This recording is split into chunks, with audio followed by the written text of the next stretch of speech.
اہم خبر آپ تک پہنچائیں کہ سربراہ JUI مولانا فضل الرحمان اسد کیسر کی رہائش گاہ پہنچ گئے۔ اسد کیسر سربراہ JUI کے اعزاز میں ظہرانہ دیں گے۔ تفصیل جان لیتے ہیں، ٹونیس کے نمائندے عبداللہ محمد ہمارے ساتھ ہیں۔ عبداللہ محمد بتائیے گا۔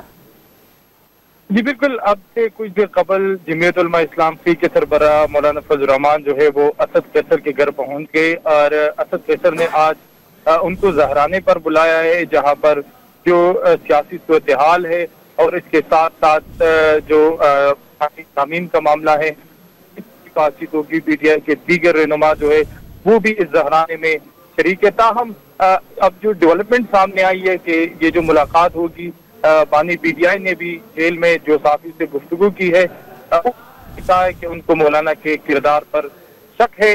تو یہ ایک ظہرانہ جو ہے ایک ایسے اہم وقت پہ ہو رہا ہے جب بانی PTI کی جانب سے مولانا فضل الرحمان کے خلاف ایسے ریمارکس آئے ہیں۔ تو آج کی ظہرانہ جو ہے ابھی اسد کیسر صاحب کی جانب سے دیا گیا ہے، اور اب دیکھا جائے گا کہ دونوں جو جماعتیں ہیں وہ آگے کیا پیشرفت کرتی ہے، اور جو ریمارکس آئے اس پر بھی کوئی بات چیت ہوتی ہے کہ نہیں۔ جی بہت شکریہ آپ کا۔